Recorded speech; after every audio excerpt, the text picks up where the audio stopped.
अब बात करेंगे सुप्रसिद्ध कथक नृत्यांगना सितारा देवी की, जिनके जन्मदिन शताब्दी के मौके पर अंधेरी पश्चिम इलाके में स्थित भवंस कॉलेज के कल्चरल सेंटर में एक विशेष कार्यक्रम का आयोजन किया गया, जहां महाराष्ट्र के राज्यपाल भगत सिंह कोश्यारी मुख्य अतिथि के रूप में उपस्थित हुए। आपको बता दें कि जयंती माला कलाकृति केंद्र की तरफ से आचार्य चौबे महाराज महोत्सव के 28वें संस्करण और कथक नृत्यांगना सितारा देवी जन्म शताब्दी समारोह आयोजित किया गया था। इस समारोह में महाराष्ट्र के राज्यपाल भगत सिंह कोश्यारी ने सितारा देवी को अपने श्रद्धा सुमन अर्पित किए। कार्यक्रम के दौरान कलाकृति केंद्र की चेयरमैन जयंती माला मिश्रा और सचिव राजेश मिश्रा ने सितारा देवी की स्मृति चिन्ह देकर भगत सिंह कोश्यारी का स्वागत किया।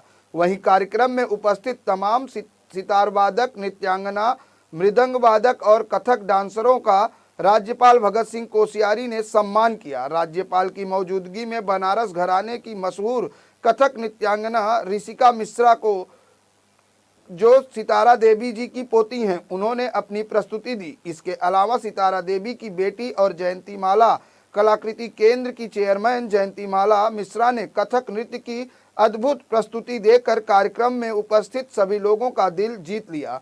मशहूर कथक नृत्यांगना सितारा देवी का जन्म 8 नवंबर 1920 को हुआ था।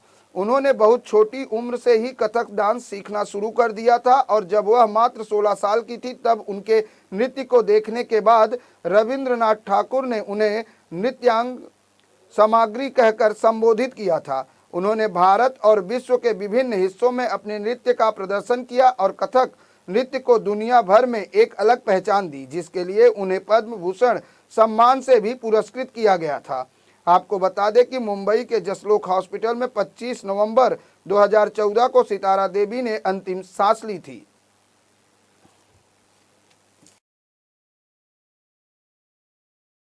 मैं जयंती माला मिश्रा, और इस तरह के कार्यक्रम बहुत होने चाहिए मुंबई में, और पहले तो बहुत होता था और अब हम लोग ने कोशिश की है। 28 साल से तो मैं कर रही हूँ, चौबे महाराज जी नाम का फेस्टिवल करती हूँ, और अब 100 इयर्स मम्मी को भी हो गया सितारा देवी जी का, तो वो भी हम लोग इसमें नमन करने लगे हैं साथ में।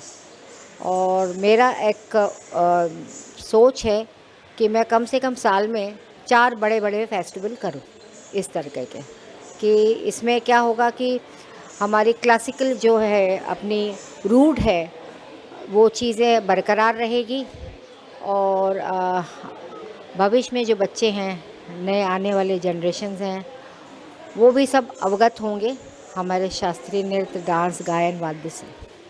भाई इन लोगों को, इनके बारे में हम क्या कह सकते हैं, सूरज के सामने दिया दिखाने वाला बात होगा। इनके लिए तो जितना कुछ कहें कम है।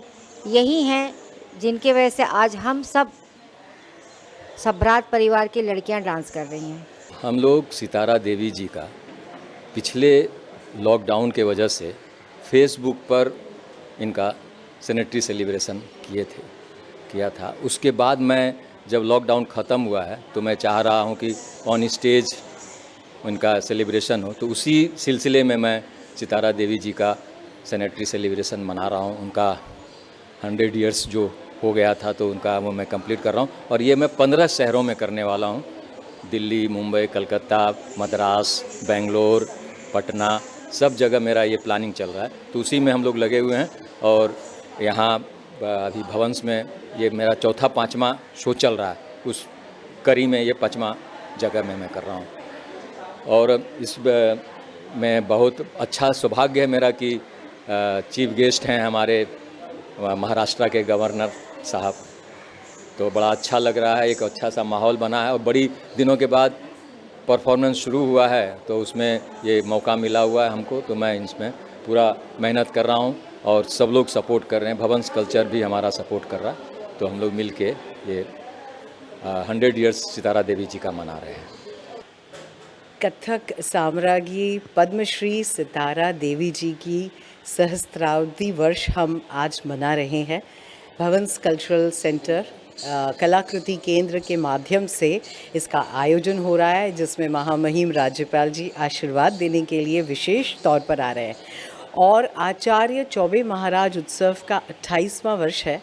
मैं पिछले 10 साल से इनके साथ जुड़ी हूँ। मैं स्वयं कलाकार हूँ, भरतनाट्यम की नृत्यांगना हूँ। 25 साल मैंने किया है और इन कार्यक्रमों को मैं मंच संचालन करती हूँ और मुझे बड़ी खुशी होती है कि कलाकृति केंद्र, जयंती माला मिश्रा, राजेश मिश्रा अपने कला का जो उनको विरासत में मिली है, सितारा देवी जी की कला, जिन्होंने बहुत ही बचपन से इसकी तालीम बनारस घराना में ली थी और जहूँ और उन्होंने फ़िल्मों में, फ़िल्मों के बाहर अपनी एक अलग आइडेंटिटी बनाई थी, फैलाया था, तो उसी को जयंती माला जी उस विरासत को आगे बढ़ा रही हैं। कथक बहुत ही पौराणिक नृत्य है। कथक कीर्तन भजन से आया है।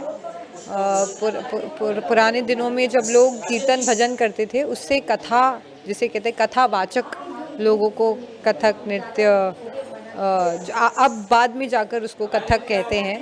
तो ये बहुत ही पौराणिक डांस है और क्लासिकल डांस है और हम इसे जनरेशन जिसे कहते हैं कि हमारी फैमिली में ये सालों से चलता आ रहा है और ये उत्तर भारत का बहुत ही जाना माना आर्ट है, नृत्य है और ये मंदिरों से निकला हुआ है, जिसमें हम कथा बोलते हैं भगवान की, जैसे भगवान कृष्ण हैं, राधा हैं, शिवा हैं, पार्वती हैं, गणपति हैं। तो इन सब भगवानों के हम नृत्य करते हैं, कभी उनके श्लोक में, कभी उनके कविताएं लिखी गई। मेरे ग्रेट ग्रैंडफादर ने लिखी हैं, पंडित सुखदेव महाराज जी, उनकी लिखी गई कविताओं पे, उनकी रचनाओं पे हमने उसे डांस फॉर्म में, आर्ट फॉर्म में क्रिएट किया और उसकी प्रस्तुति हम करते हैं। उनके बारे में मैं क्या कहूँ, जितना कहूँगी कम है। वो मेरी नानी हैं और ऑफ कोर्स वो बनारस की नहीं, हिंदुस्तान की एक बहुत बड़ी इंस्पिरेशन और कलाकार रह चुकी हैं। एक बहुत बड़ी फेमिनिस्ट रह चुकी हैं। फेमिनिज़्म जब शब्द भी नहीं आया था, तो उन दिनों से वो वुमेन एम्पावरमेंट और औरतों के राइट्स के लिए और एक बहुत ही स्ट्रॉन्ग एक इंस्पिरेशन रह चुकी हैं। कहते हैं कि कथक का जो वर्ड है, सिनोनिम है, तो सितारा देवी हैं। मेरा नाम हिरोको साराफुकुदा है। मैं जापान से हूँ। मैं मुंबई में 10 साल से रह रही हूँ। मैं कथक नृत्य सीखने के लिए भारत आई थी। मेरे गुरुजी जयंती माला मिश्रा जी हैं।